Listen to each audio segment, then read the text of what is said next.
Hey guys, this is Mike coming at you today from Player One Video Games with our latest trade. This all came in, I think, today pretty much, or maybe a little bit last night.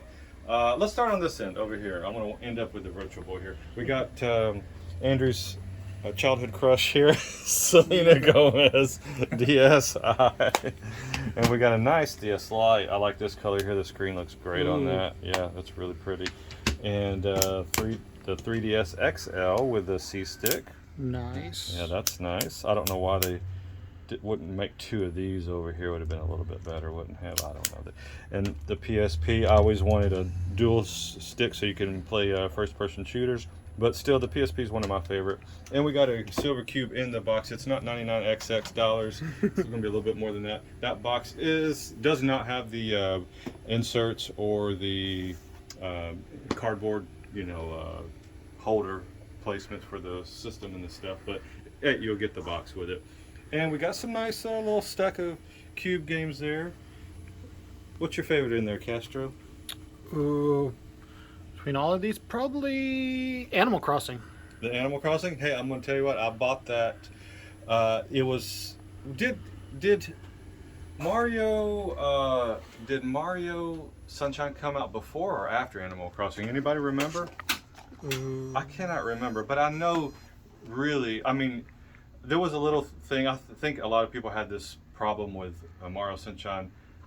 Why is he wearing a water backpack? I hate it. Can you take it off? No. Why? Oh my God, what is this? But then you play, it was fun. But this game right here, just when it came out, blew me away. You know, Harvest Moon is okay. It was a little too RPG heavy for me. At that time, I wasn't playing RPGs anymore. I didn't have the time for them is one of the reasons, and graphics and all the other games got better too. But Animal Crossing, when it came out, my God, I would tell my ex-wife, I'd say, I got to be home at 7 o'clock tonight because I'm meeting the mayor or whatever it was, because it was the time-based stuff. I didn't really want to mess with the clock, or I didn't know how to. I didn't want to mess the game up, so I'd be home at 7 o'clock, and she thought I was a little crazy. It came out basically the same month. Was it the same month? Okay, yeah. Maybe that's why they're in my brain. But I love everything about this game except for typing the letters. That was brutal. But if you had the little keyboard thing back then, it would have made it a lot better. So you're right. I think Animal Crossing is the best. Hey, all these DS games got traded in by yours truly over here. Andrew, we appreciate that. Some good ones in there too. Did you trade in every one of these? Just the good ones. Ooh, the good ones. like Zoe You 101. didn't trade in Uno. No, not that one. Oh. Ooh, The Final Fantasy Digimon 3. and the Pokemon and the RPGs. All the RPGs. Lots of good Nice. stuff. And got a couple of nice Wii games in there too. That new Super Mario is one of my favorites on the Wii. Probably my top 3 or 4 games for it. And some PS3 games. That orange box was huge when it came out, wasn't it? Yeah. That was really good. Out of this stack, which one did I have most fun with?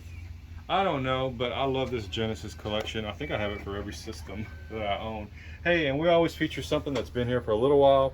This dusty Virtual Boy in the box.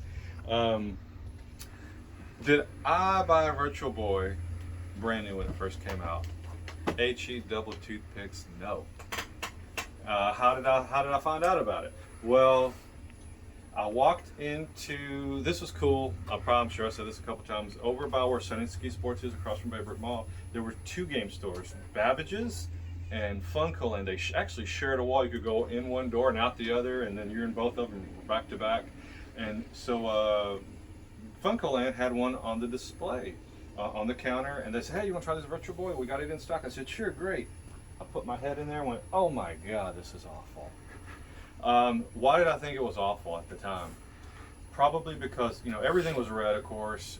And at that time, in my brain, virtual reality was just starting to take off. Like at Dave & Buster's, they had this virtual reality headset you could play and you could shoot. It was real crude, but it was, a 3D world.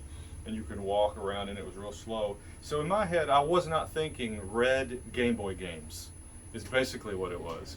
And I just instantly was turned off, discounted it, said no way. And I never played it again until I opened up the store 13 years ago. Somebody traded one in, and so we had to put our head in it to test it.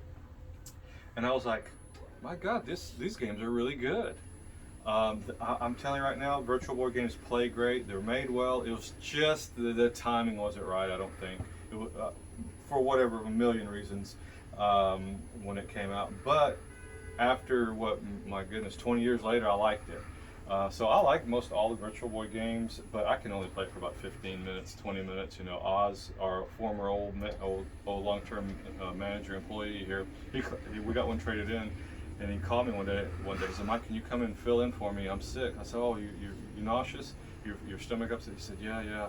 So when I got here, I realized he had tested the Virtual Boy out for too long and couldn't. he was getting sick. So it's a real thing. But if you keep it at a limit or you're not sensitive to it, it's a great little system and fun to play. But yeah, we have this in stock. We actually have the Japanese version of the Virtual Boy in stock too in the box. So come on down and check all this out. It'll be a great time.